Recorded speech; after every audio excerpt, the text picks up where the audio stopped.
Bueno, hoy tenemos a la doctora Riel Navitsky, que va a presentar su trabajo titulado El Cine Club de Colombia, 1949, Públicos, Programación y Redes Institucionales. Riel es profesora asociada en el Departamento de Teatro y Estudios del Cine en la Universidad de Georgia, en Estados Unidos. Recibió su doctorado de la Universidad de California, Berkeley, en 2013. Su tesis fue premiada por la Society for Cinema and Media Studies en 2014. Es autora del libro Public Spectacles of Violence, Sensational Cinemas and Journalism in Early 20th Century Mexico and Brazil, y coeditora con Nicolás Pope, que también ahora está presente y también expuso un trabajo maravilloso en este espacio, de Cosmopolitan Film Cultures in Latin America. Bueno, su currículum es extenso, la dejo a ella que si quiere volver a presentarse, contar un poco sobre este trabajo o directamente arrancar con la exposición. Gracias, Riel, bienvenida. Hola, buenas tardes. Muchas gracias por la invitación y la oportunidad de presentar en este seminario.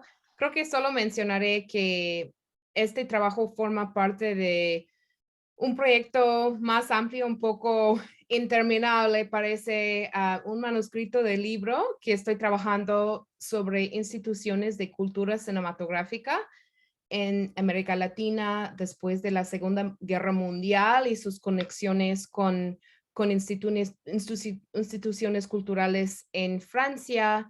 Entonces estoy viendo intercambios entre estas instituciones, intercambios de modelos institucionales, de capital cultural, de objetos como películas cinematográficas, de publicaciones. Entonces, viendo las redes transatlánticas que se desarrollan a través de las conexiones entre estas instituciones. Entonces, comenzaré con un resumen que tal vez algunos ya han visto, pero creo que establece más o menos el planteamiento que estoy haciendo aquí.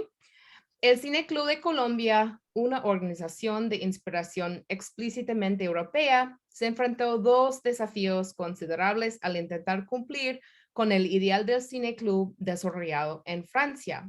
Primero fue el reto de armar una programación considerada adecuada, dada la ausencia de circuitos de distribución alternativas en el ambiente local. Y segundo, el problema de cómo forjar un público a la vez activo en el sentido de dispuesto a comentar y debatir las películas y educado. Esta presentación resume los esfuerzos, éxitos y fracasos del Cine Club de Colombia durante sus dos primeras décadas, enfocándose en las conexiones internacionales que desarrolló para lograr sus fines y su correspondiente falta de sintonía en muchos casos con los espectadores locales. Planteo que durante un momento de crecimiento económico y movilidad social aumentada, el Cine Club de Colombia constituyó una tentativa por parte de los intelectuales locales de generar capital cultural a través de sus afinidades y conexiones con instituciones francesas. Y a su vez, las instituciones francesas sacaron un beneficio comercial en términos de la circulación de películas y también en términos del poder blando de la Francia. Entonces hay iniciativas diplomáticas, tanto oficiales como no oficiales, que también forman parte de estos intercambios. Y nada más voy a comentar un poco de la fecha en la presentación. Me enfocaré, como comenté, en las dos primeras décadas del club, porque entra otra etapa más complicada por razones que expondré más adelante. Pero el Cine Club de Colombia técnicamente todavía existe. Entonces, los últimos registros que he encontrado de proyecciones patrocinadas por el club son de 1999, pero como entidad jurídica todavía existe, entonces nada más puse la fecha de fundación. Y entonces pasaré justamente a hablar un poco del surgimiento del club muy brevemente, el contexto más amplio de los hechos.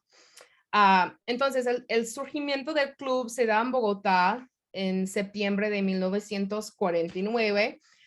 Si queremos comparar la línea de tiempo, digamos, de otros cineclubes latinoamericanos, es posterior al Club Bonaerense Gente de Cine, que se funda en 1942, y más o menos contemporáneo con el Cineclub de Uruguay y Cine Universitario. Organizaciones que ya se han discutido en este seminario. Creo que Mariana Mieva también está aquí. Entonces voy a hablar un poco durante la presentación de los paralelos también entre el Cineclub de Colombia y los otros cineclubes latinoamericanos. Y quería comentar también que creo que es un estudio de caso bastante interesante porque hay una documentación que yo diría que está muy completa del Cineclub de Colombia, que se encuentra en la Fundación Patrimonio Fílmico Colombiano en Bogotá. Entonces, incluye varias actas de las reuniones de la junta directiva, programas, cartas y recortes de prensa. Entonces, hay documentos que a veces no tenemos, aunque sería genial tenerlos en el caso de otros cineclubes. Entonces, para comentar muy brevemente, el contexto más amplio es un momento de crecimiento económico y también de la expansión de la exhibición comercial en la capital. Entonces, durante la década de los 40, se construyen casi 50 salas de cine en Bogotá. Entonces, es un aumento de casi 5 veces en el número de salas que antes habían. Parece que la idea del club surgió durante la visita del fotógrafo alemán Julius Mayer a Bogotá. El proyecto fue llevado adelante más que nada por el librero catalán Luis Vicens. Él dirigió el club hasta 1959, justo antes de su partida a México. Entonces hay una imagen aquí de su cena de despedida. Y después de eso fue el crítico y historiador Hernando Salcedo Silva, quien más que nada se tomó carga del club o se encargó del club. Entonces, la inspiración del Cine Club, que fue definido como, cito, una asociación cultural destinada a mejorar el gusto del público asistente a las salas cinematográficas, fin de la cita, se hace explícita en su acta de constitución datada el 2 de septiembre de 1949. Durante la reunión, Vicens, que había participado en la cultura cinematográfica francesa durante los años 20, cito, en términos generales, explicó el funcionamiento de los cineclubs en diversos países europeos, fin de la cita, mientras otro asistente, cito, se refirió a la magnífica labor de los cineclubes franceses e insistió en las enormes posibilidades de una asociación de este índole en Colombia. Y esto incluirá, agregó Mayer, en la Asamblea General del flamante Cineclub 4 días después, el fomento de una industria cinematográfica en el país. Y creo que cabe señalar aquí, yo me enfoco más que nada en las proyecciones que realizó el club, pero también organizó seminarios sobre cine en parcería con la Oficina Católica del Cine Internacional. También patrocinó concursos de cine amador, de fotografía. Entonces hay una diversidad de actividades del club que no voy a comentar hoy, pero nada más para señalar que no se trataba solamente de ver y discutir películas, sino de desarrollar la cultura cinematográfica en múltiples sentidos. Entonces, la primera proyección organizada por el club tuvo lugar esa misma noche que la Asamblea General, el 6 de septiembre, y también tuvo el intento de reclutar socios. Fue una proyección de Los Niños del Paraíso que había sido prohibido en Colombia. Esto es un artículo en El Liberal, no sé si pueden ver, pero parece que es escrito por uno de los, un miembro de la junta directiva del club. Entonces, quería señalar algunas cosas acerca de esa primera proyección, porque vemos los comienzos de los intentos de construir o forjar una membresía selecta y vemos cómo entran cuestiones tanto de gusto estético como de clase social, um, incluso en esa primera proyección. Entonces, el artículo comenta primero que el público que asistió a la producción era numeroso y selecto, entonces quieren ser exitosos, populares, pero también traer una cierta exclusividad a las actividades del club.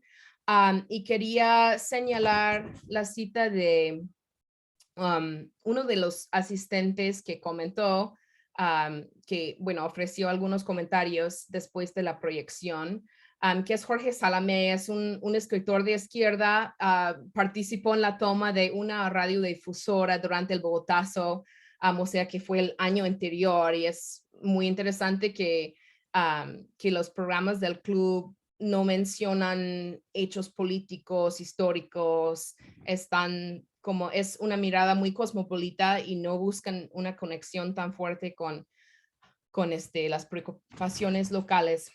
Bueno, Salamea supuestamente era porque era muy crítico de la colaboración del director de la película, Marcel Carné, con el gobierno Vichy durante la guerra, pero más relevante por mis propósitos, hice algunos comentarios interesantes acerca de la labor del club.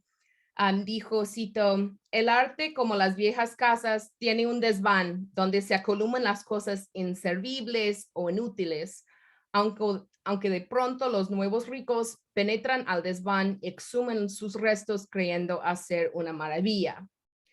Entonces, es interesante su gesto de caracterizar la película no como un clásico, sino como fuera de moda o algo inservible. Salamea también califica a los organizadores del Cine Club como a revistas. Entonces, así enfatiza en los términos que tal vez utilizaríamos hoy la diferencia entre lo que Pierre Bourdieu llama capital académico, que puede ser adquirido a través del estudio formal o informal, y capital social asociado con orígenes aristocráticos. Entonces, el Cine Club parece que sus propósitos son para educar al público, para, entre comillas, mejorar al público, pero para Salamé es un esfuerzo a lo mejor condenado al fracaso, porque el mismo esfuerzo de estudiar un tema y tratar de cultivarse nunca se puede competir con el capital social asociado con un origen aristocrático.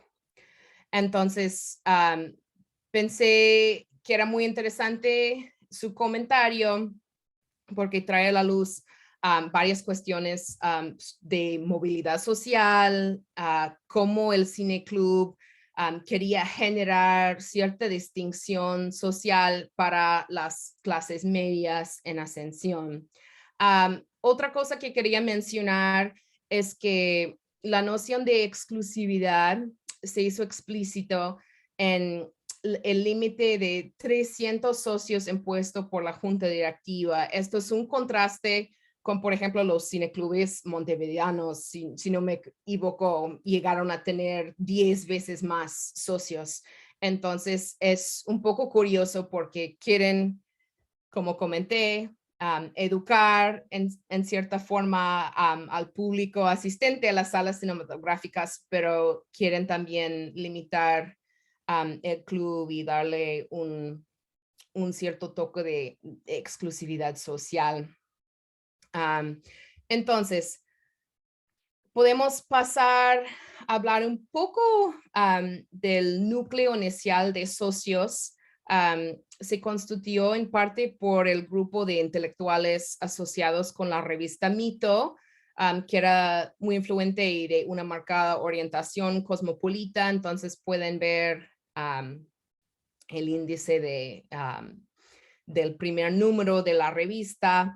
Entonces, además del famoso escritor Gabriel García Márquez, que formó parte del club, tenemos entre sus socios el artista Enrique Grau Araújo, el escritor Jorge Tandurán, los hermanos Otto de Grief y León de Grief, el periodista Jorge Valdivieso Guerrero, quien escribió el artículo que vieron hace unos minutos, también fue parte de su junta directiva y un socio muy influente. Quería mencionar, antes de pasar al siguiente punto, que Mito también apoyó al Cine Club en términos financieros. Entonces, parece que estaban detrás de la adquisición de Tiempo en el Sol, que fueron los materiales de Que Viva México de Sergei Eisenstein, que fueron editados por Maurice Seaton para la Cinemateca del Club. Entonces, el surgimiento de la Cinemateca colombiana es otro tema que puedo comentar un poco en la sesión de preguntas y respuestas, si quieren.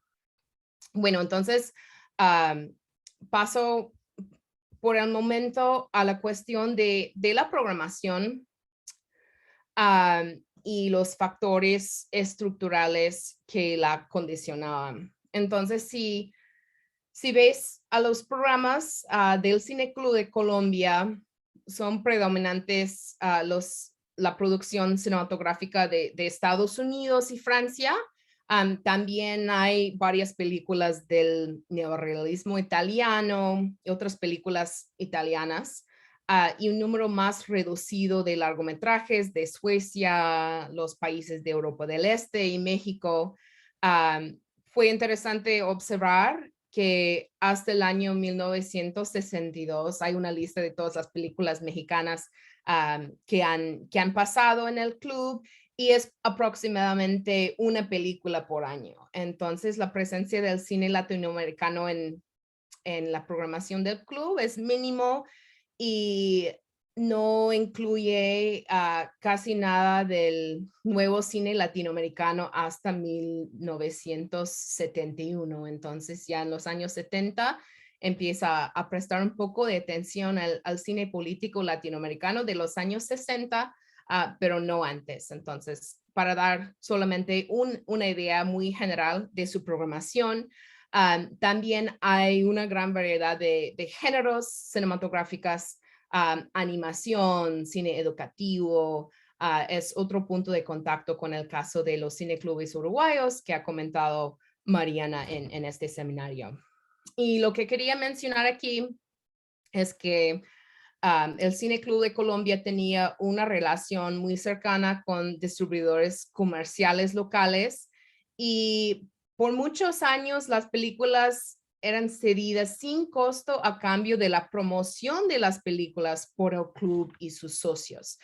Entonces, si vemos a los presupuestos de la organización, no hay ninguna referencia a costos de alquiler de películas entre octubre de 1951 y septiembre de 1952. Entonces, van casi todo un año sin pagar, por lo que he visto, alquileres de películas.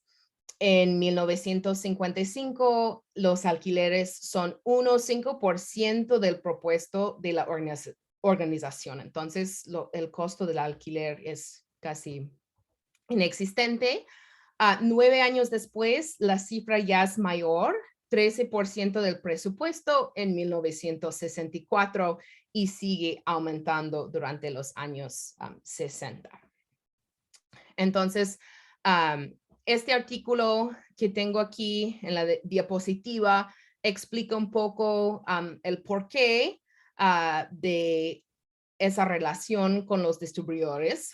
Entonces, es una entrevista con Salcedo Silva, quien dice, cito, con los comentarios y notas en la prensa y la propaganda personal de los socios, se ayuda eficazmente al lanzamiento de la película, que en fin de cuentas contribuye a la noble y importantísima misión de implantar el buen cine entre nosotros.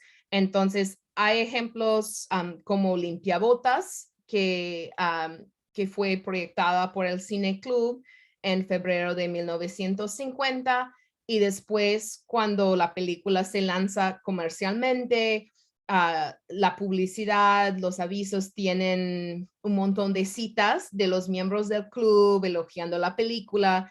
Entonces, es un ejemplo concreto de la promoción que hacían de las películas.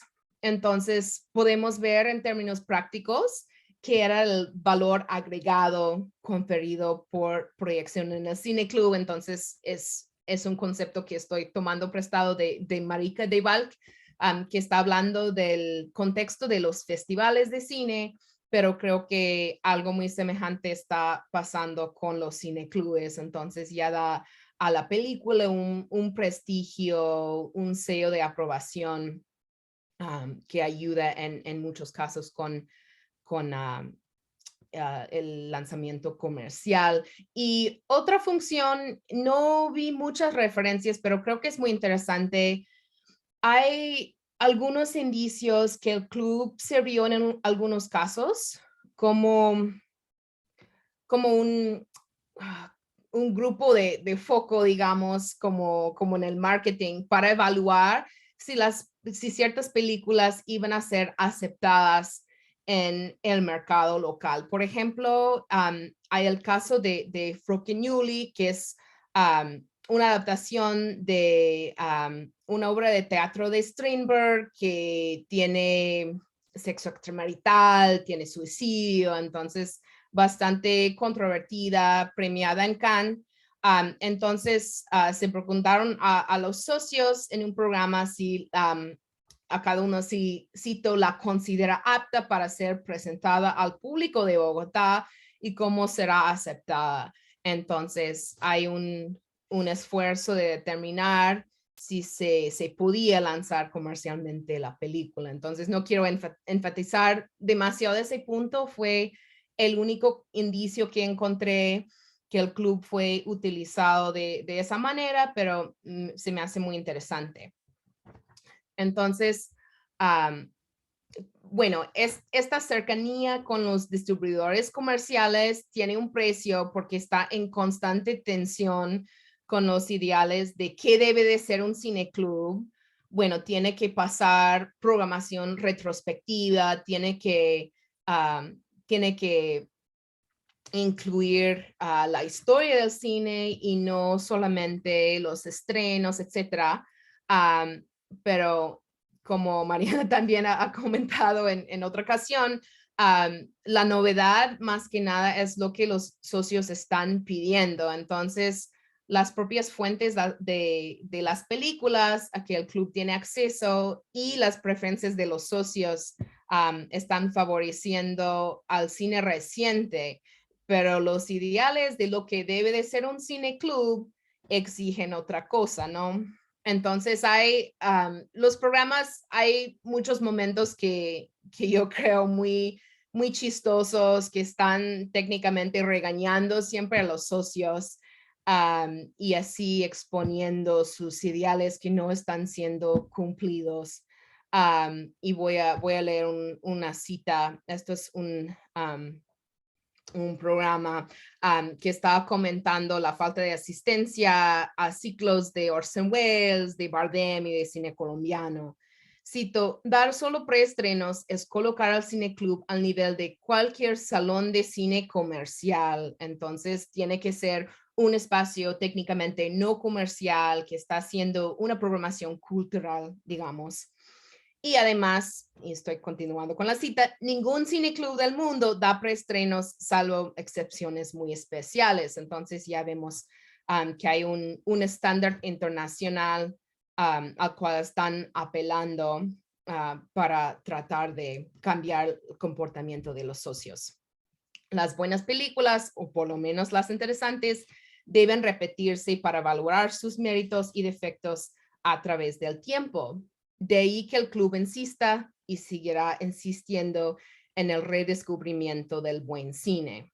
Entonces dicen, bueno, ustedes tienen que cambiar su forma de acercarse a las películas o su voluntad de asistir, porque vamos a seguir con la línea de programación que hemos propuesto. Pero como comenté, a veces ni siquiera pueden conseguir las películas adecuadas para cumplir con esos ideales. Entonces, lo que estoy planteando aquí es que el Cine Club se ve obligado a desarrollar una serie de conexiones transnacionales, empezando con lo local, para conseguir otro tipo de programación. Y otra vez van a ver muchos paralelos con otros cineclubes.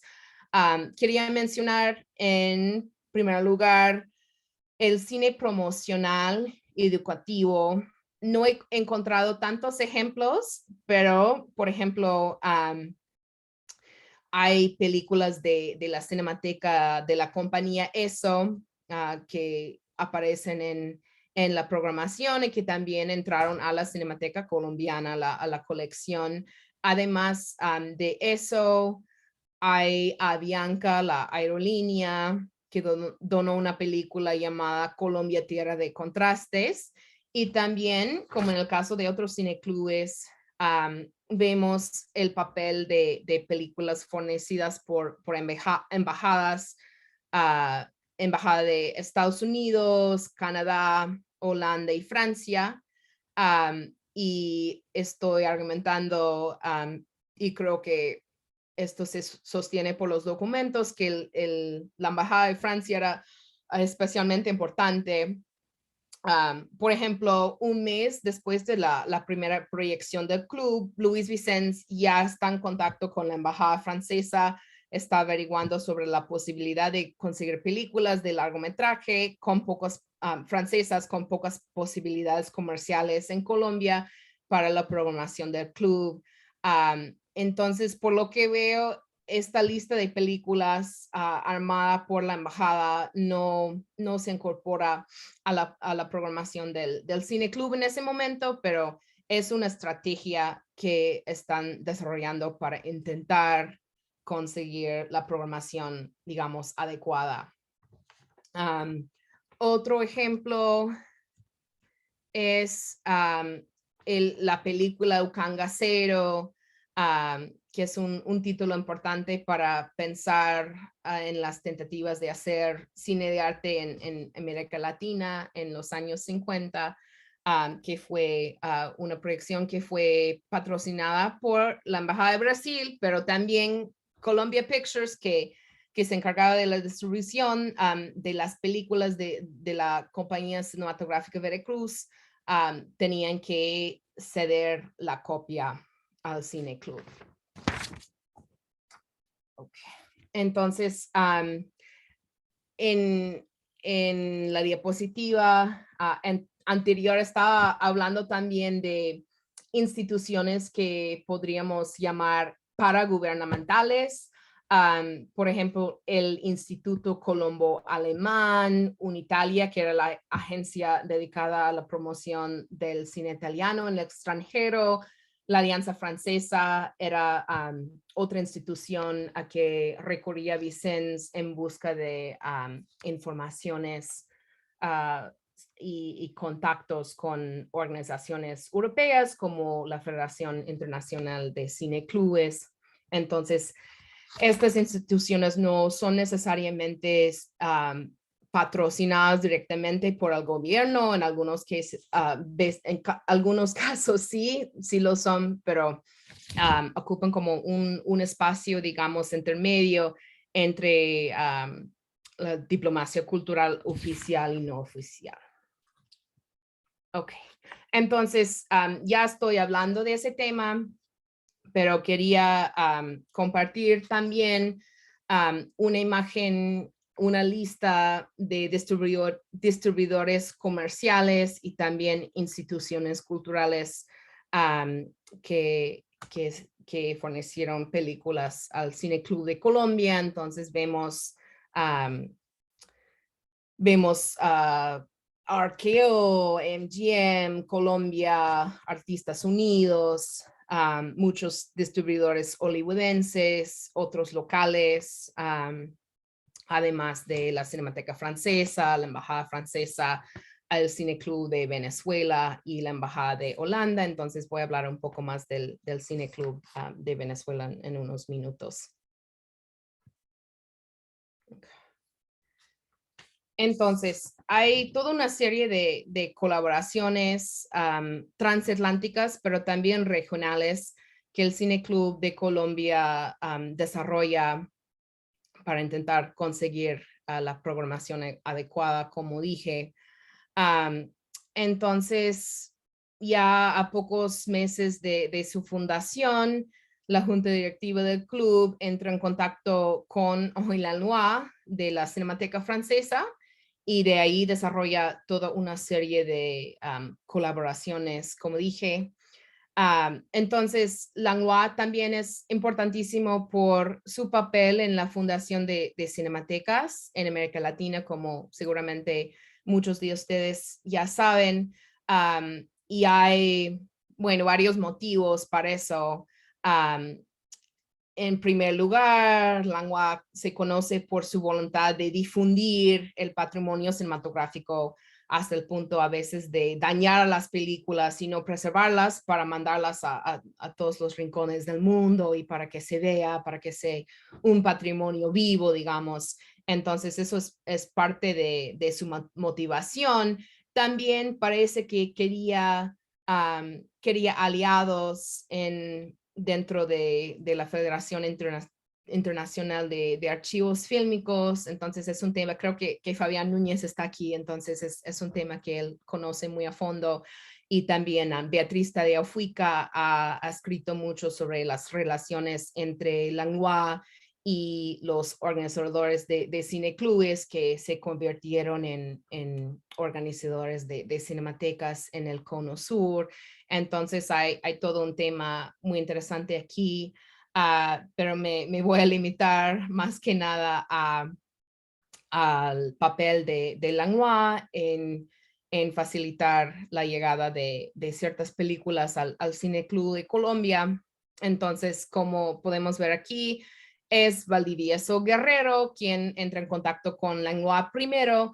Después, Luis Vicens viaja a Francia en el invierno de 1950-1951 y de ahí tiene una reunión con Lanois y arman un plan de aprovechar programas de películas que se mandan al Instituto Francés de América Latina en la Ciudad de México. Entonces, el agregado cultural, Jean-François Revel, entra en contacto con Lanois, tienen este sistema de mandar películas y después Lanois está en contacto con varios señores, los encargados del Cine Club de Colombia o sus organizadores, Gaston Dil, que es el agregado cultural francés, y co-director del Cine Club con Ami Courvoisier, que es un crítico de cine, después trabaja con Unifrance, que es la agencia de promoción de cine francés. En fin, entonces tienen ese plan, van a mandar las películas a Caracas y después a Bogotá. El único detalle es que parece que Lanois se olvida de ese plan y escribe a Revel regañándole porque no había devuelto sus películas, etcétera. Entonces hay muchas complicaciones en todo ese proceso, pero se me hace interesante porque hay como una proto red de distribución regional de México a Venezuela y Colombia, que funciona independiente de los intercambios que existen entre la Cinemateca Francesa y las cinematecas cineclubes en el Cono Sur. Entonces, no está del todo claro lo que pasa con las películas. Son unos primitivos franceses, estaban diciendo, de las películas de los hermanos Lumière, Georges Méliès, Emile Cole, Louis Fiat, Jean Epstein. Entonces hay películas de ese corte que se exhiben en el Cine Club de Colombia en 1953, pero las películas según se mandan de Caracas casi un año antes, entonces no sé exactamente qué pasó con las películas, no he podido reconstruir completamente su historia o su trayectoria ahí, pero se me hace interesante porque también se desarrolla la conexión entre Luis Vicens y la gente del Cine Club Venezuela. Y también, bueno, hay otras conexiones que se arman a través de Langlois. Por ejemplo, dice a Vicens, escribe a la Filmoteca do Museu de Arte Moderno de Sao Paulo. Entonces, si dicen a Vicens, apenas estamos comenzando, no te podemos ayudar, pero tenemos conexiones regionales que son mediadas por Langlois, que creo que es interesante. Entonces voy a pasar al último punto, que también es un punto en común con otros cineclubes, y es el problema de cómo forjar un público culto que es educado, pero también tiene una relación activa con las películas que no son espectadores pasivos, sino que tienen opiniones, opinan, debaten, pueden observar dimensiones estéticas, no solo la trama, etc. Entonces ves siempre en los programas que también son las invitaciones que se mandan a las casas de la gente. Bueno, siempre están diciendo hay que llegar a tiempo, no fumar, puedes traer solamente un invitado que técnicamente tampoco tenían que hacer porque todo el día del cine club es que es no comercial y solo para socios, etc. Entonces, también podemos observar que los espectadores del cine club continúan una tradición que los historiadores han establecido, es muy colombiano, de bueno, ser muy rebeldes en la sala de cine, incluso hay actos de vandalismo y destrozan toda la sala, etcétera. Entonces, en el caso del Cine Club de Colombia no llega tanto, pero hay un programa que comenta que cito, algunos socios y asistentes manifiestan su desagrado con gritos y protestas que si está mal para cualquier exhibición de cine, peor lo son tratándose de una reunión de cine club donde el espíritu de compañerismo y la tolerancia entre amigos debe ser la norma. Entonces, como que estamos entre amigos, pero también la junta directiva está siempre imponiendo sus preferencias y tratando de imponer ciertos comportamientos a los socios. Entonces, el caso del Cine Club de Colombia es interesante porque hay siempre esa tensión entre un público no deseable que es rebelde, revoltoso, y otro al mismo tiempo los tachan de demasiado pasivos, que no reaccionan, que no tienen opiniones. Entonces es muy contradictorio. Y vemos eso un poco en una carta de Luis Vicens a Courvoisier, donde describe el comportamiento de los socios y dice, cito, nuestra asociación va a tener en septiembre 3 años de existencia un poco agitada, lleno de cambios, a veces prendidos por una multitud que ni siquiera sabe qué es un cineclub y que pasa con gran facilidad de los elogios a la crítica más feroz. Tratamos de organizar un debate al final de cada sesión, a veces lo logramos, a veces no. Entonces, en un momento en la carta el público está fuera de control, casi una amenaza, y a veces hay ese fracaso cuando tratan de organizar los debates. Entonces, lo que uno ve si consultas a los programas del Cine Club a través del tiempo, que el programa del público pasivo es cada vez más grave. A ver, bueno, hay muchas citas que nada más creo que se me hacen chistosas y también reveladores. Voy a leer nada más otro y unos pocos comentarios y ya finalizo. Esto es un programa del 61 comentando que, cito, en años anteriores el Cine Club de Colombia se empeñó con resultados melancólicos en la discusión posterior a la presentación de la película.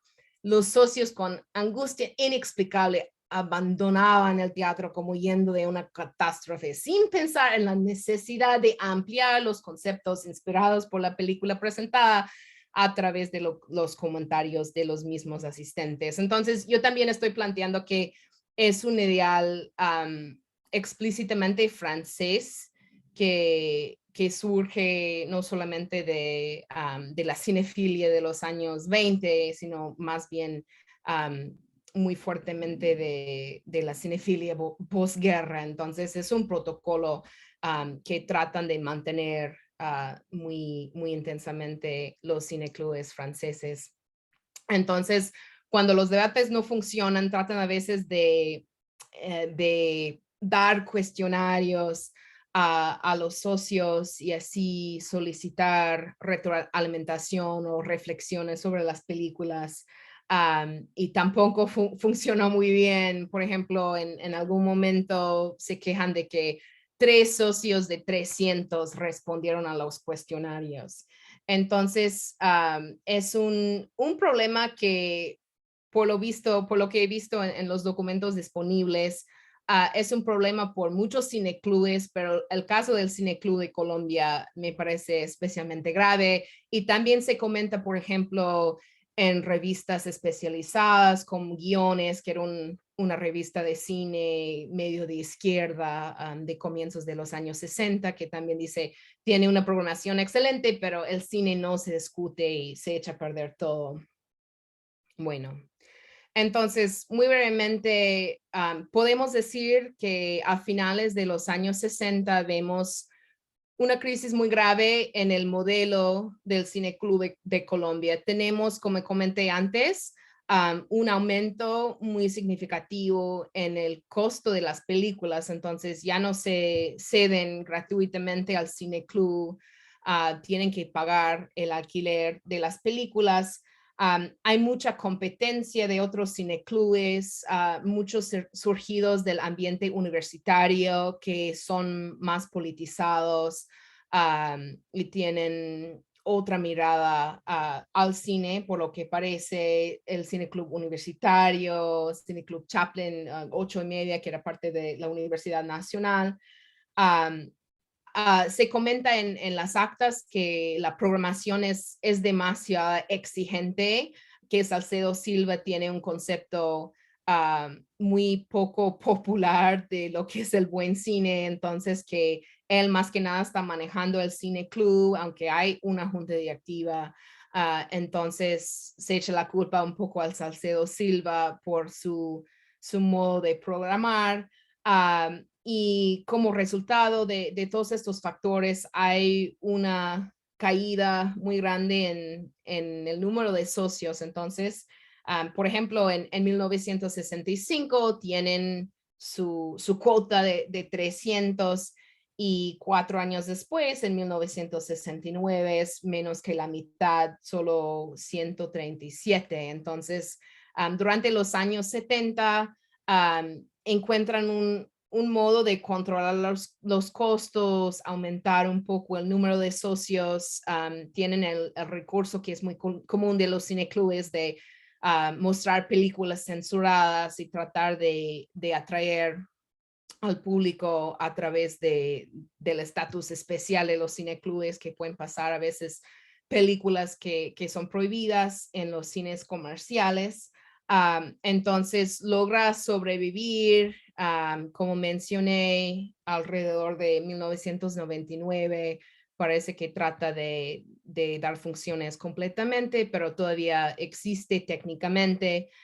Pero yo opté por terminar mi relato a finales de los años 60, enfocarme en los primeros 20 años del Cine Club. Entonces, ahí creo que voy a finalizar la parte más o menos formal de la presentación y y espero con anticipación sus comentarios, preguntas. Bueno, muchas gracias, Riel. Estuvo buenísima. A mí me pareció re interesante este tema de con perspectiva de clase que introdujiste, y también, como vos dijiste, bien contradictorio, ¿no? Porque si supuestamente estaban buscando un asociados que sean como selectos, de clases más altas, y a la vez, digo, está esta cosa de querer cultivar a una clase alta, que ya se supone que es culta, entonces digo, es como toda la estructura de desarrollo del cineclub está media trunca ahí.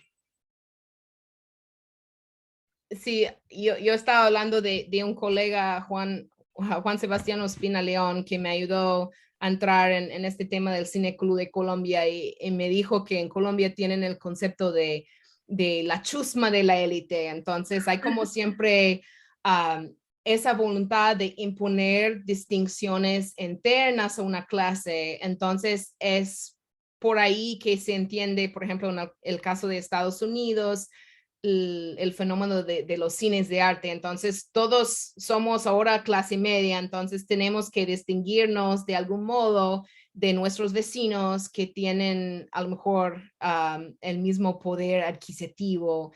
Entonces, creo que se puede entender un poco a través de la mirada de la expansión de la clase media en ese momento, pero también son, bueno, como mencioné, intelectuales súper importantes, y Salcedo Silva dice en una entrevista en los años 70 que en un momento era como de mal gusto no ser un socio del Cine Club. Entonces, sí, creo que tienes toda la razón sobre la función del club en ese sentido. No, y además también el tema de que en un momento funcionaban un poco como organismo de censura, ¿no? Como que sí, que no. Muy interesante. Bueno, si quieren hacer preguntas, simplemente abran los micrófonos y háganlas, o pueden pasarlas por el chat y yo las leo. Muchas gracias, Riel.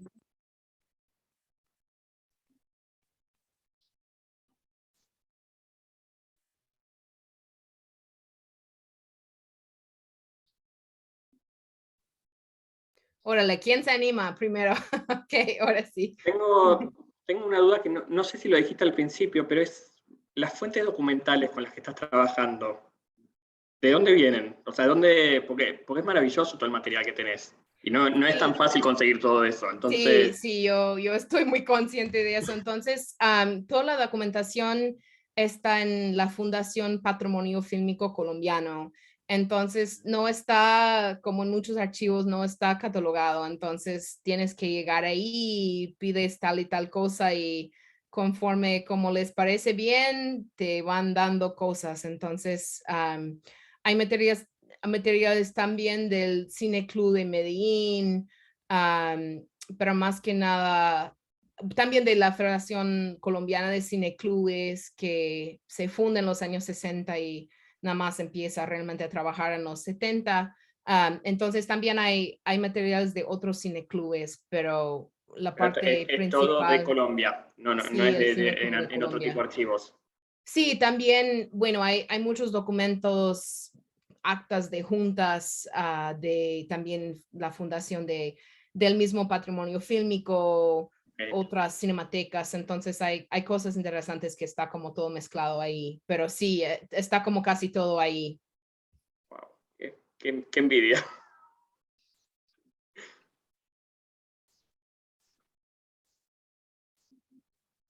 Creo que Miranda dijo que tiene Sí, ciertas similitudes al Cine Club de Santa Fe, no sí, sé sí, si eso iba a quiere leer. comentar. Una cuestión. Usted habló de dificultades de debatir, de debate após las proyecciones, mas hay entrevistas o materiales sobre las buenas discusiones, las las cuestiones que se debatían, las buenas cuestiones. ¿Había alguna publicación de algún tipo o solamente memoria y después alguna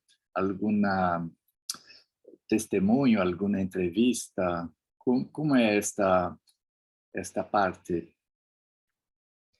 Sí, yo diría que, bueno, es uno de los aspectos de la documentación que está menos fuerte en el caso del Cine Club de Colombia. Entonces, hay algunos pocos casos donde sí respondieron a algunas personas. Entonces, puedes leer, por ejemplo, un resumen de la discusión, que son como 3 líneas y creo que son 2 o 3 veces que eso llega a ser incluido en los programas. En el caso de otros clubes, algo que es un poco tangencial, pero puedo mencionar, por ejemplo, en los cineclubes uruguayos que trabaja Mariana, hay boletines de programación que son más completas y más completos y a veces tienen mucha más información incluso de ese tipo. Yo no he encontrado boletines de programación del Cine Club de Colombia.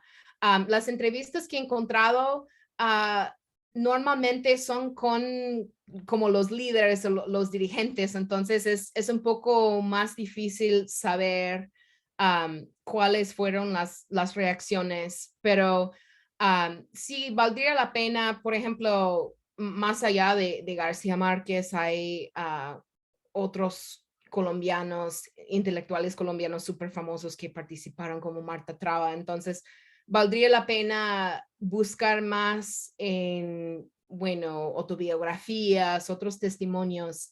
No he encontrado mucho, pero sí, sí hay otras posibilidades que no he explorado del todo todavía, pero es una muy, muy buena pregunta. Pero, por ejemplo, en el caso del Cine Club en Sao Paulo, que ayudó a fundar Paulo Emilio, publicaron los resultados de los debates en el estado de Sao Paulo, si no me equivoco. Entonces, no he encontrado nada equivalente. Entonces, es un poco desesperante porque quieres saber lo que realmente pensaron los socios, porque es como una mirada casi completamente desde arriba.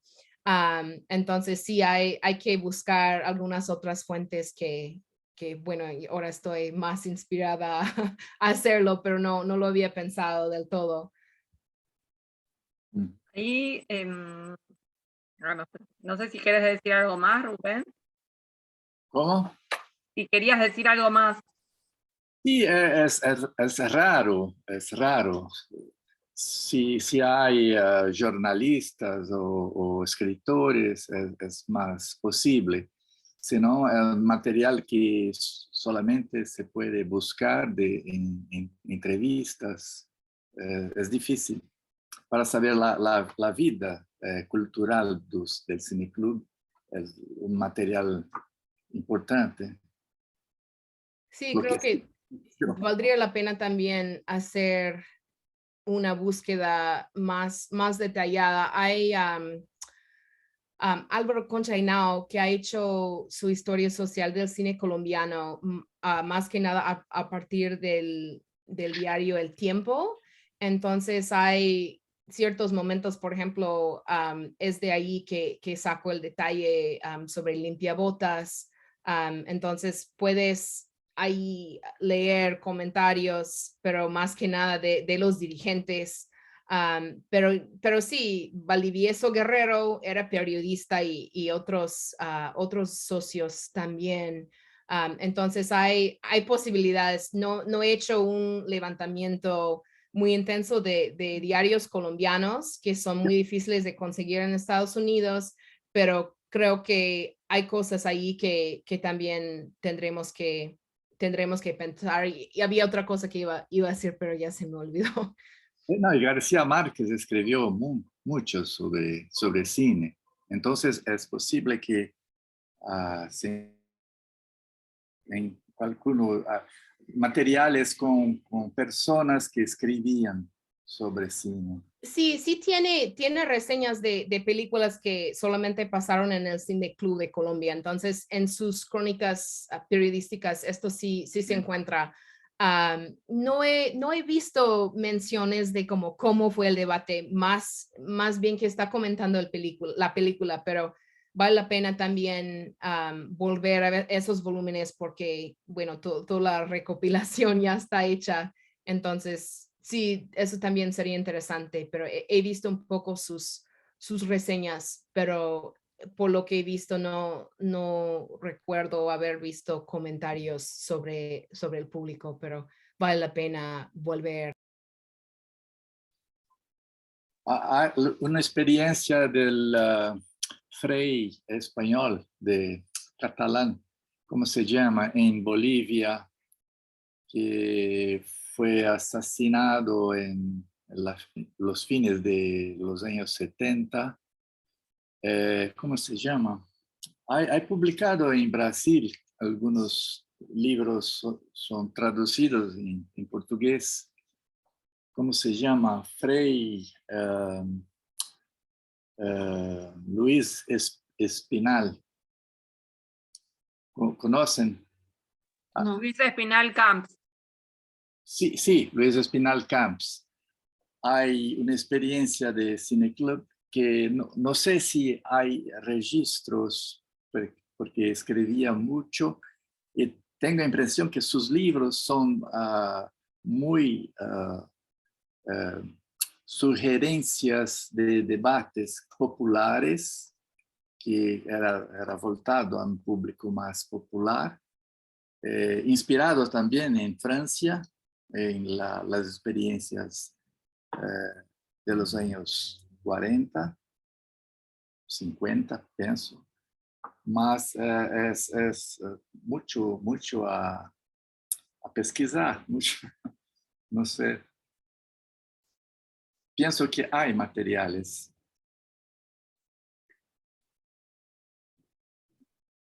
Sí, también, por ejemplo, en el caso argentino, como a lo mejor ya vieron eso en otra sesión del seminario, pero gente de cine publicaron reseñas y reflexiones de los socios, primero en los programas y después en la revista Gente de Cine. Entonces, bueno, que no haya nada equivalente para Colombia, para Colombia no quiere decir que no haya fuentes, pero sí es un poco más complicado, pero voy a seguir un poco todas estas pistas que me... Uy, te muteaste. Sí, ya me di cuenta. A mí me sorprende, Riel, tuvimos varias sesiones de cineclubes de distintos lugares y la verdad me sorprende el nivel de homogeneidad en muchas cosas, ¿no?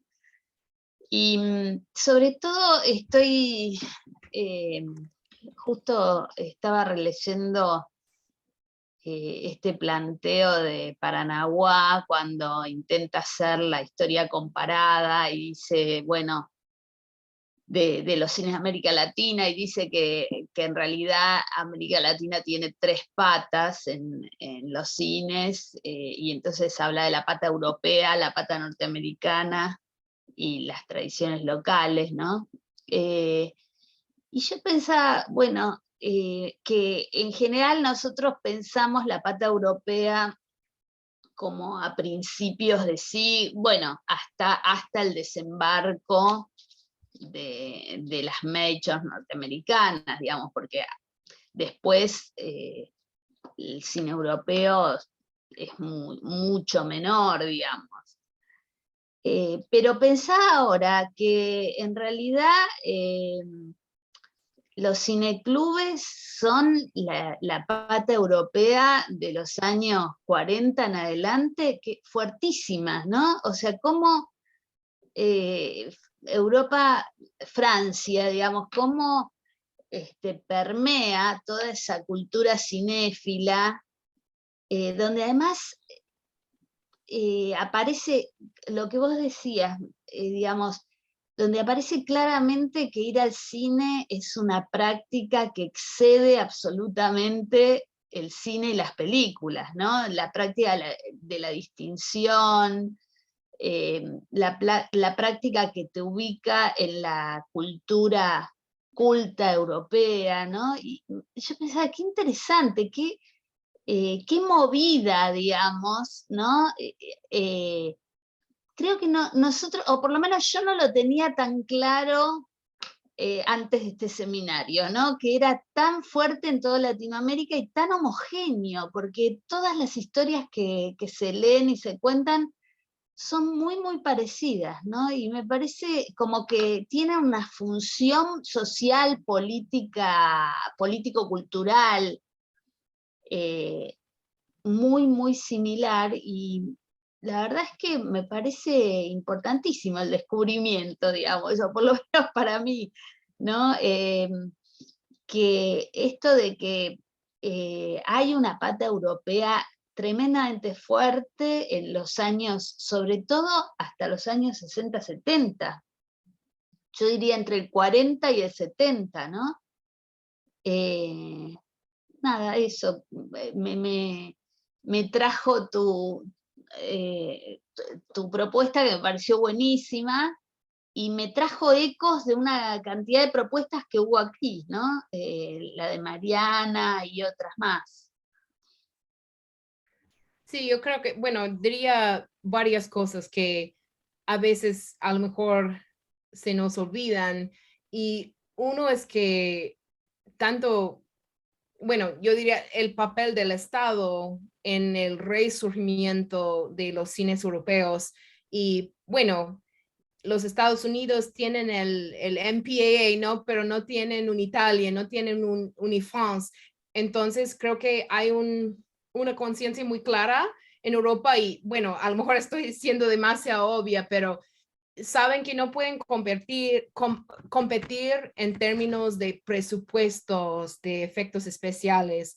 Entonces tienen que competir con caché, y hay iniciativas bastante bien organizadas para hacerlo. Entonces son un poco desorganizadas después de la guerra, pero entienden de pronto que tienen que promocionar el cine francés, el cine italiano. Entonces, por ejemplo, las semanas de cine francés que organiza Unifrance, también las alianzas francesas, porque no he podido encontrar mucha información, pero en Bogotá la Alianza Francesa también tenía su propio cineclub donde trabajaba Jorge Silva, y se conocieron Jorge Silva y Marta Rodríguez, es como todo parte de esa leyenda también. Entonces, creo que, bueno, entendieron, tenemos que inventar otros estilos, hacer un trabajo de diferenciación de productos, ¿no? Entonces, creo que en parte es porque tienen esa conciencia las industrias europeas. Bueno, en parte es también innovaciones estéticas, no voy a descontar esa parte, pero creo que sí es muy fuerte y es muy difícil. No, y además, ¿cómo Sí. ancla eso en las clases medias latinoamericanas, ¿no? Que esto que vos decías, la chusma es digamos, la chusma de la clase alta son los que no son capaces de ver cine francés y deleitarse, digamos, ¿no? Entonces es como, es fuertísimo para las clases medias latinoamericanas eso, ¿no? Creo que hubo una negociación perfecta entre esa necesidad de expandirse de los cines europeos y esa, digamos, y esa tradición de las clases medias altas latinoamericanas de entender que lo europeo es la cultura, ¿no? O sea, bueno, no sé, la verdad Sí. es que estoy diciendo algo que es obvio también, pero que me quedó, digamos, siempre lo pensé como casos aislados y ahora tengo esa sensación de sistema, digamos, ¿no? De algo que fue un sistema para toda Latinoamérica, ¿no? Bueno, creo que son dos cosas. Uno, bueno, lo que no explica lo que dije, por qué el canon es tan parecido.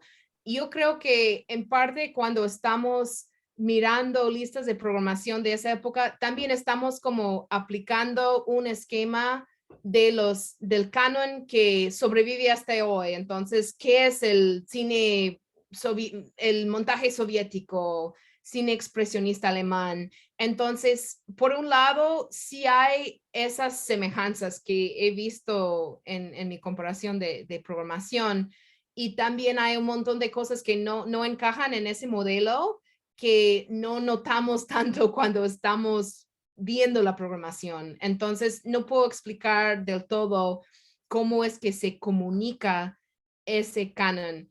Creo que bueno, las revistas especializadas que también han visto en ese seminario tienen un papel súper importante. Entonces, que tienen, bueno, que eso es una influencia muy significativa y creo que tiene un impacto gente como Langlois, que por ejemplo, cuando Paulo Emilio está comprando películas de la Cinemateca que resultan ser dañadas, que incluso son inservibles, entonces hay como todo ese conflicto que surge, entonces está diciendo que tiene que ser una tradición nacional, René Clair, tiene que ser Pabst, ¿no? Entonces hay ciertos saberes o protocolos de qué es un canon que se transmiten por lazos personales, pero creo que ninguna de esas dos vías explica por completo la homogeneidad de la programación, porque es como en todas partes Froken, Yuli, entonces hay como esa contradicción de que clubes católicos están pasando una película súper controvertida, sobre todo para católicos por su desenlace, entonces en todas partes hay como esa contradicción. ¿Y por qué esa película? Bueno, sí, fue premiada en Cannes y si no me equivoco fue Francia Film justamente, aunque no sea una película francesa, que está distribuyendo esa película en Colombia. Entonces hay redes comerciales muy importantes en Francia. Hay como toda la historia de un distribuidor que pide y recibe por unos años apoyo del gobierno francés y está tratando de rehacer la reputación del cine francés en América Latina después de la guerra. Entonces hay casos, bueno, anécdotas, pero no puedo dar una explicación sistemática, solamente unos aportes. Creo que es una cuestión súper interesante. Y sé que hay algunas personas que quieren preguntar también. Está Mariana, pero antes Fabián Núñez hizo una pregunta por el chat, te felicita por la ponencia, se disculpa porque no tiene micrófono ni cámara, es por eso que escribe por el chat, y dice que le gustaría saber más sobre la relación entre el Cine Club de Colombia y la Cinemateca Colombiana. Sí, bueno, entonces la Cinemateca Colombiana es como un caso extremo de todas las cinematecas latinoamericanas que se fundan técnicamente para recibir películas. Entonces, seguramente Fabián conoces súper bien la historia de la Cinemateca Brasileira.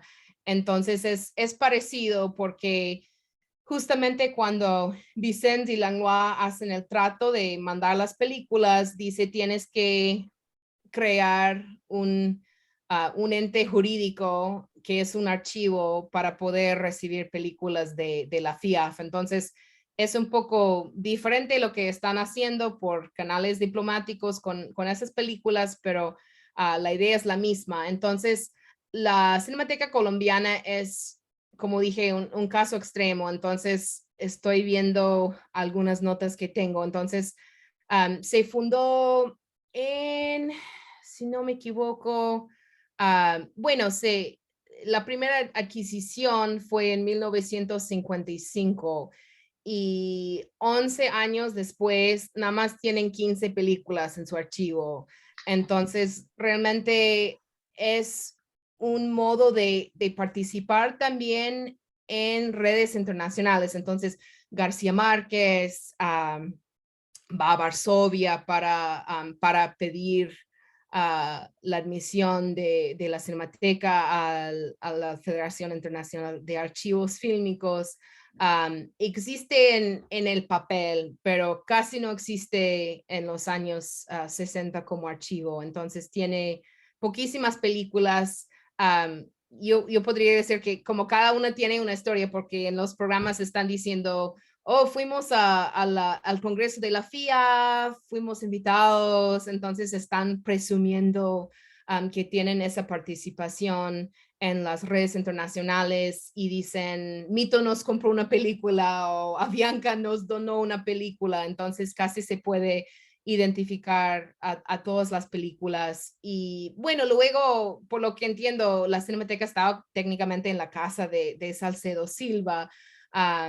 Y bueno, en décadas posteriores sí hay una estructura un poco más sólida para la Cinemateca, pero por los años que estoy investigando, que voy técnicamente hasta las 1965, bueno, también un poco más allá, pero no realmente no había archivo, pero existía como esa ficción jurídica que era como la clave para entrar a esas redes internacionales, que creo que también es bien interesante, que el caso de la Cinemateca Brasilera, obvio, es totalmente distinto, pero la Cinemateca Colombiana no tenía recursos, dependía totalmente del Cine Club, entonces fue más o menos así.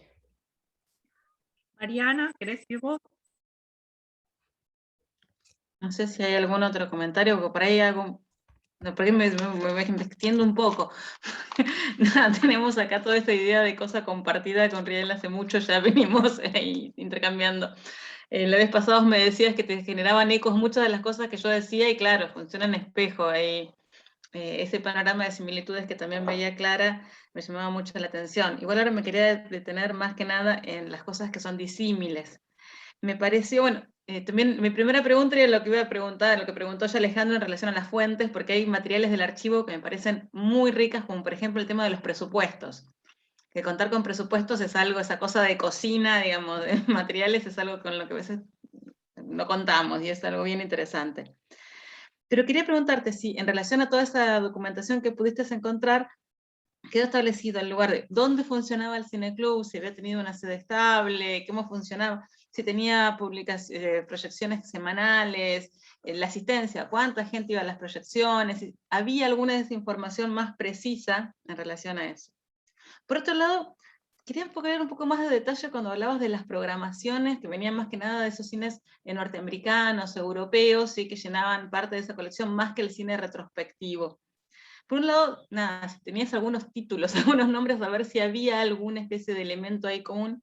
Y si esos títulos, más allá de que los promovían los distribuidores comerciales y eran cedidos, se organizaban en algunos elementos de ciclo temático. O sea, había una especie de trabajo medio de curaduría desde la directiva del Cineclub para adecuar toda esa programación que llega de forma más anárquica para darle cierto sentido asociado a cierta forma de la cinefilia, como vimos en otros lugares que me parecieron también como un elemento interesante para pensar. ¿Qué pasaba con ese cine? O si era un cine, ¿qué pasaba con esos cines clásicos industriales europeos y con esos espacios de recepciones ahí locales?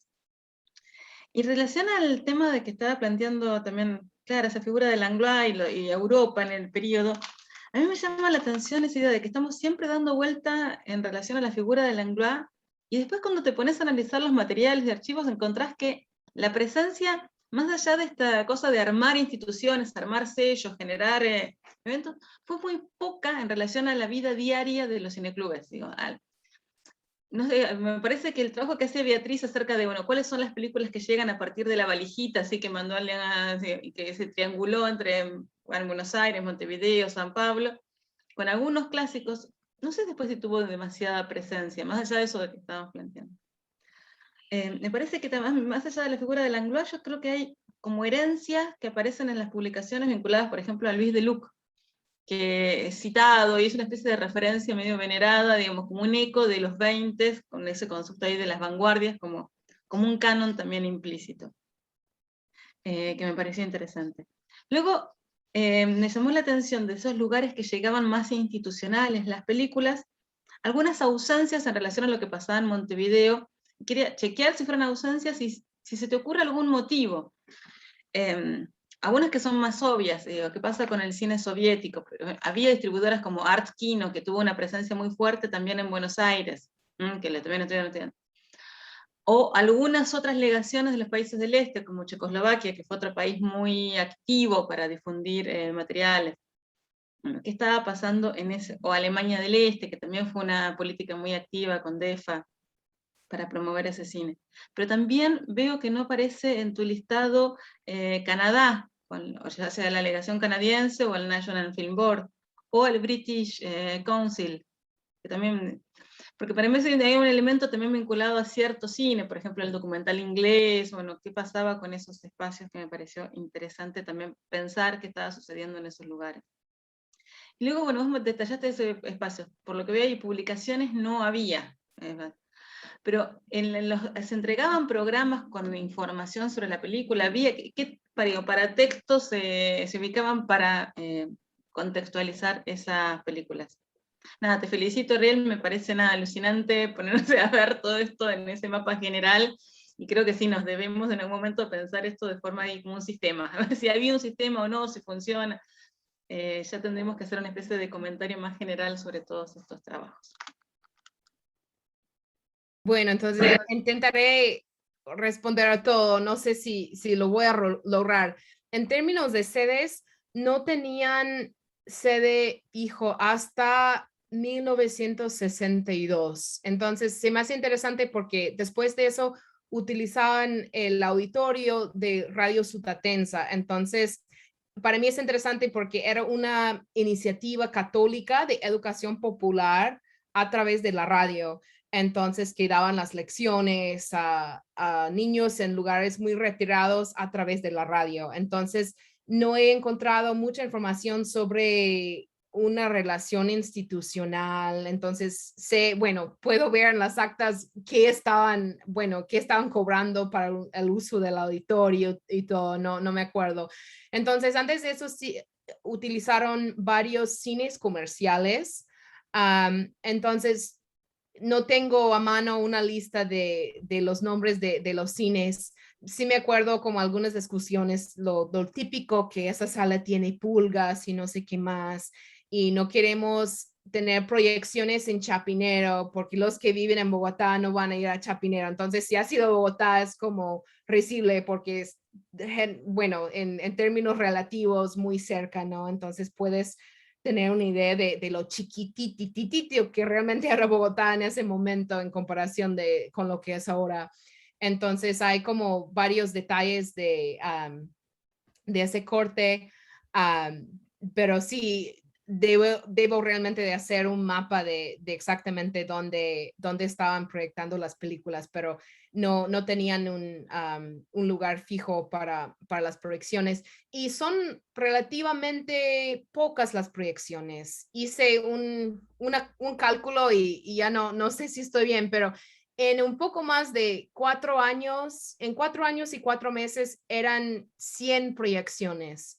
Entonces era más o menos cada 2 semanas. Entonces creo que en comparación con los cineclubes montevideanos es nada, ¿no? Entonces 2 veces al mes, más o menos. Puedo compartir, no sé si va a poder verse bien, pero por ejemplo, como gente de cine tienen sus programas como conmemorativos y puedes ver un poco lo que era. Entonces, mucho cine francés, como dije, un poco de cine italiano, cine norteamericano como Roman Holiday, ¿no? Se puede ver, por ejemplo, la balandra Isabel llegó esta tarde, fue un caso casi excepcional de cine latinoamericano, pero Se puede ver también películas de Emilio Fernández, Roberto Gabaldón. Si llegan a ver un poco la lista, nada más, no sé si esto te ayuda un poco porque Y ahí no, sí tenemos, sirve sí, para los ubicar algunas ideas. olvidados, Nanook. Déjame ver si puedo pasar a la siguiente página. Digo, Tenía todo. Éxtasis no la viste vos ahí programada. Digo, la fascinación del público montevideano con Éxtasis es algo que es solo de Montevideo, ¿verdad? Eso es una cosa que me llama la atención, digo, o sea, es esa cosa fija con la película. Sí, por lo que, a ver, voy a hacer una búsqueda porque no tengo toda la programación en mi cara, pero digo en mi cabeza, pero creo que gente de cine también programó esa película, entonces también está siempre por ahí. Creo que no. No, por lo que sé, no lo programaron, pero estoy tratando de pensar, era como una selección, digamos, bastante casta, no hay como tantas películas controvertidas o con contenidos así risqué. Voy a ver si puedo pasar al siguiente lista, a ver, acá está. Cine español es otra cosa que no mencioné. La Embajada de Canadá, no sé si lo mencioné, pero sí estaba en mis notas. Ahí Éxtasis. Entonces sí, 83. Entonces ya mi memoria me está fallando porque no me acordaba y no estaba en mis notas. Entonces eso quiere decir que ese programa no existe, pero sí pasaron la película ahí. Y lo malo de no tener ciertos programas es que ya no puedo reconstruir muchos detalles sobre las fuentes. Pero es posible que sea la misma copia. Me sorprendería por la distancia geográfica. Pero bueno, a ver, ciclos temáticos. Eso fue algo que desarrollaron más tarde. Entonces, en los años 50, y creo que también se nota, aunque a veces, bueno, se organizaban una vez al mes cine italiano, neorrealista, etcétera. Yo no he visto indicaciones de ese tipo, pero en años posteriores, por ejemplo, ya a partir de los años 60, tienen ciclos, eran como early adopters del Nouvelle Vague francesa. Hay ciclos de cine mexicano más tarde que describen como una lacra que sentimos como nacional, algo así. Y entonces, en términos de cine soviético, sí pasaron Potemkin, creo que eso fue en el 58. Y también hay una anécdota bien interesante, algo que he notado es que parece que las cinematecas de los países socialistas estaban como más interesados en colaborar con cinematecas latinoamericanas. Mandaron Ghost Filmophone, ellos mandaron Alexander Nevsky, pero fue retenida en la aduana y nunca llegó. Entonces hay algunos casos así, no me acuerdo del todo ahorita. Creo que fue otra película que también mandaron que sí recibieron, pero no me acuerdo. Entonces, sí está presente, pero hay un problema político. Déjame ver si puedo recordarme en qué año. Eso fue en el 65, entonces un poco después. Voy a prender la luz, se ve fatal, pero ya está muy oscuro. Y la luz del sol ya no funciona, yo creo.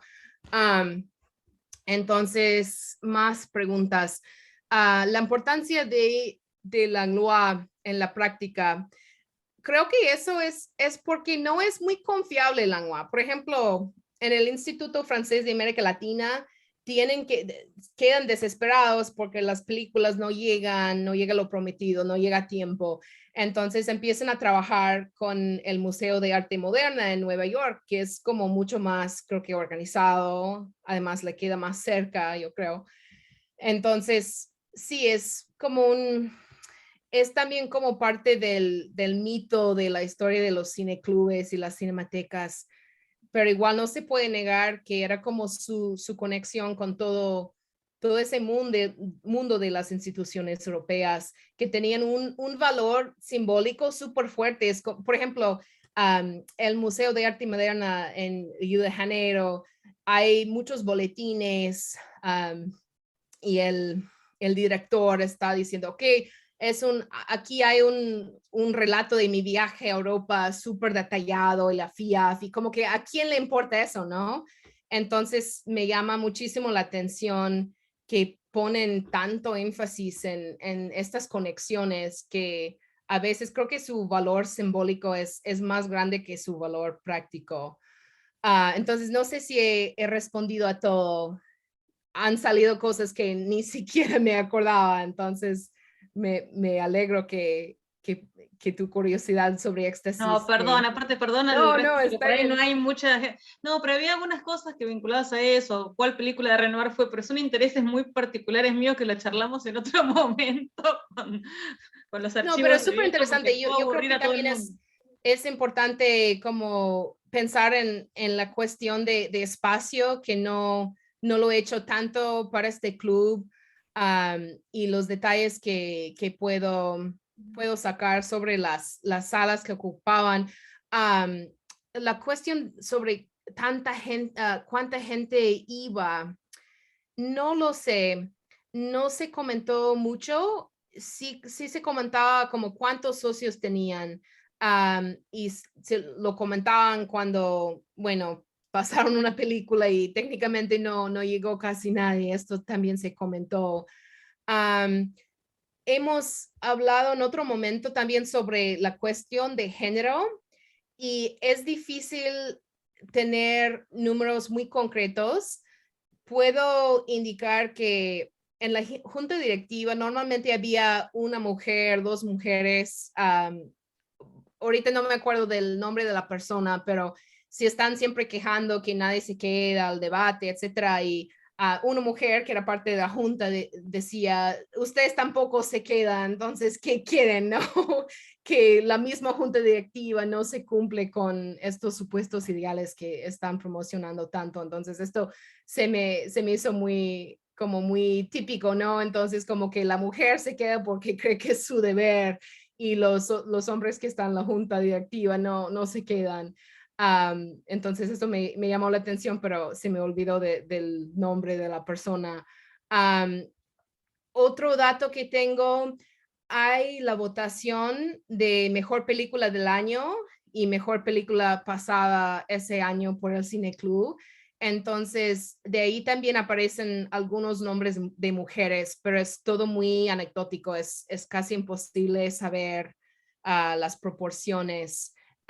Yo creo que como el caso montevideano, parece que era una actividad muy, muy dominada por hombres, pero no lo puedo afirmar contundentemente. Bueno. Y otra cosa que tampoco, por lo que entiendo, tampoco había publicaciones, que como comenté, nada más era la invitación como súper bonita con su perforación que llegaba a tu casa y ahí entrabas. Era como el talón para entrar y podías traer un invitado y todo lo demás. Pero publicaciones, boletines, nada de eso he encontrado. Bueno, ahí hay algunos mensajes en el chat, una propuesta de intercambio de publicaciones. Nada, surgieron cosas muy, muy interesantes. No sé si alguien tiene alguna pregunta, algún comentario más. Dejamos ahí un ratito para que piensen.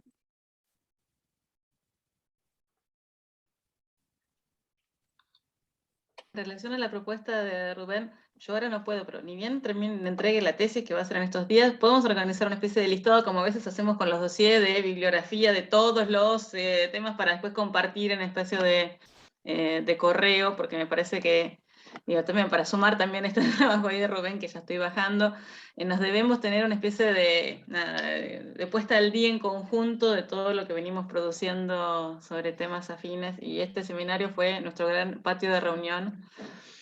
No sé qué vamos a hacer el año que viene, pero tenemos que ver, porque los que no estamos en Buenos Aires, todo bien con la presencialidad, pero nos quedamos afuera. Después tenemos que ver. Bueno, no sé, si no hay más preguntas, podemos hablar un poquito del año que viene. No sé si alguien quiere preguntar algo más. ¿No? Bueno, este es el último encuentro de este año. Recién tenía que hacer un informe y me di cuenta que empezamos en octubre de 2020, o sea que hicimos muchísimo, ¿no? La verdad que fue un espacio fantástico. Por ejemplo, pienso, un libro de cineclubes de América Latina sale de acá, lo tienen que organizar las chicas. Bueno, para el año que viene, se supone, crucemos los dedos, que las universidades van a ser presenciales. Por lo menos ya nos llegó la comunicación acerca de que van a ser presenciales, pero a mí me parece que tenemos que conservar estas cosas que realmente fueron tan exitosas para nosotros de la virtualidad, ¿no? Hubiese sido imposible encontrarnos una vez por mes presencial y venir de todos lados como estamos aquí en este momento. Así que a mí me parece que en lo posible tendríamos que poder mantener este seminario. Podemos hacer cosas presenciales también, pero a mí me gustaría mantener este seminario. Todavía no tengo ofrecimientos de ponentes para el año que viene, pero supongo que aparecerán, así que por favor, el que quiera exponer el año que viene,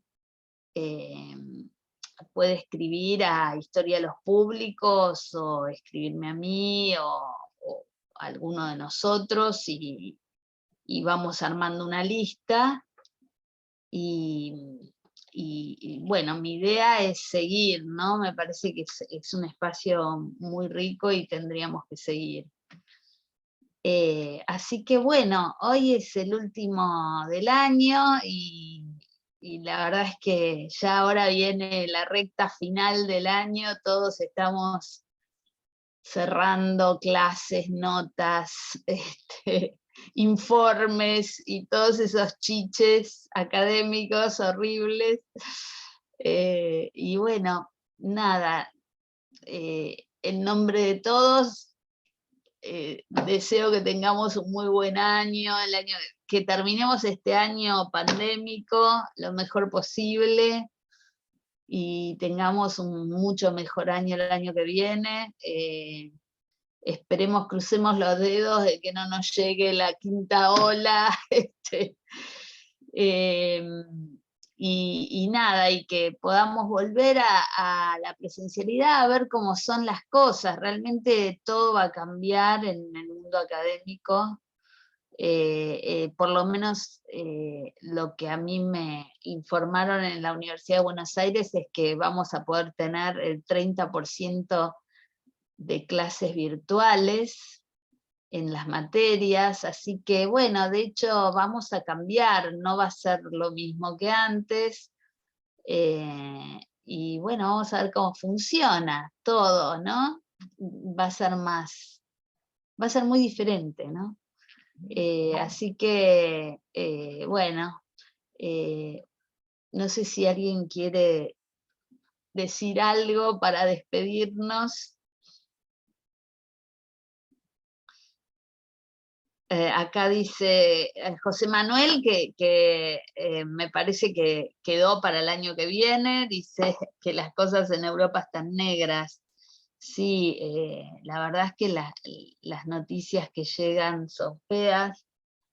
Sí. Vamos a ver, vamos a ver, crucemos los dedos.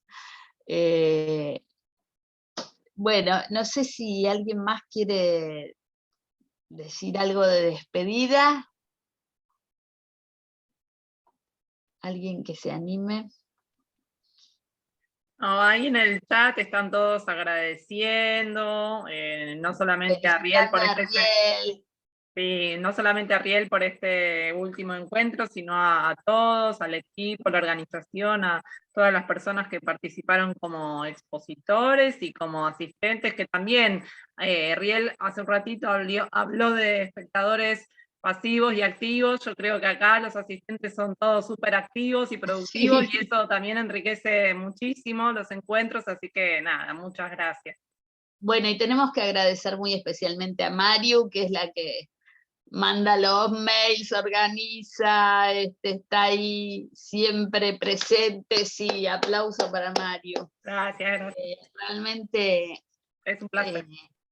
Genial, Y ayudan a los despistados que ni siquiera saben en qué zona horaria están, como yo casi pierdo el encuentro. Bueno, eso es parte de la virtualidad, ¿no? Estamos ahí aprendiendo esas cosas. Así que bueno, nos vemos en marzo, la próxima. Felices vacaciones y descansemos, pensemos para el año que viene temas nuevos y a seguir adelante. El libro que estamos armando con Nicolás, que no sé si ya se fue. Perdón, yo iba justo a preguntar el tema del deadline porque era mañana. Si había un pequeño espacio de prórroga. Ay, viste, esto es la Perdón, iba a ser. No, quería contar que está, digamos, estamos en plena negociación, o por lo menos hasta aquí estábamos en plena negociación con Prometeo, que le interesaba muchísimo sacar el libro. Y resulta que ahora se abrió otra posibilidad que no sé bien, todavía lo cuento muy por arriba porque no sé bien qué grado de posibilidad hay, pero el Instituto de Artes del Espectáculo, donde estamos inscriptos, este seminario,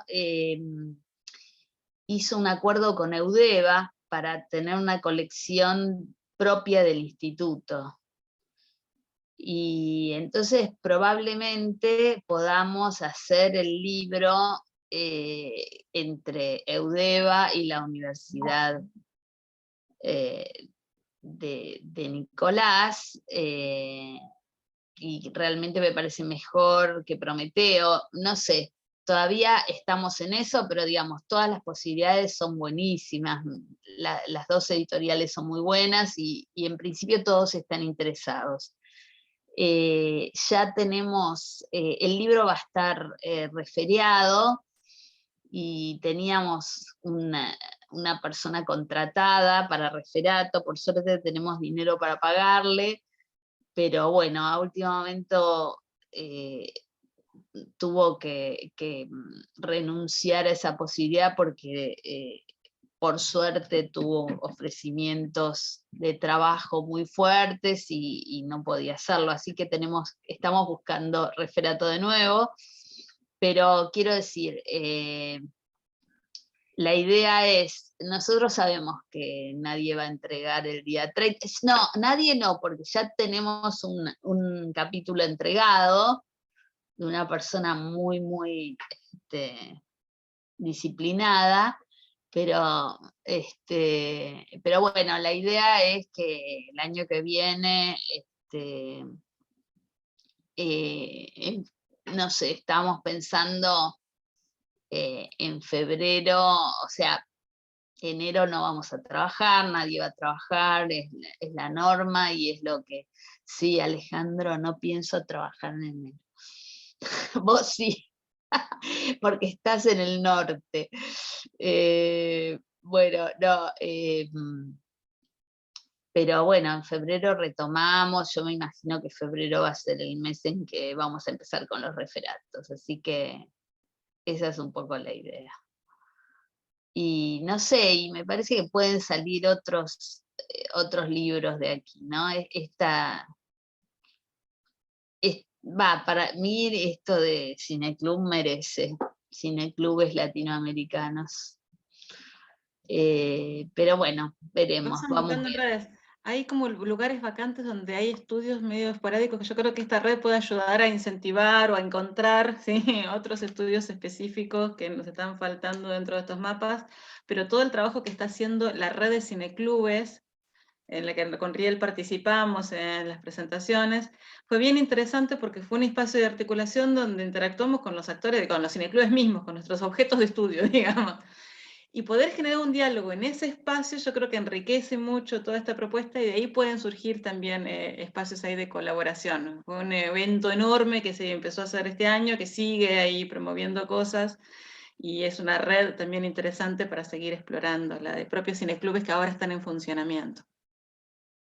Y me tomo de lo que dijiste para pensar si no tendríamos que abrir este espacio a otros actores, digamos, porque finalmente solo estamos los académicos y por ahí tendríamos que pensar en abrirlo a otros actores. No sé, es una idea que se me ocurrió y que vayamos pensando, a ver qué opinamos todos.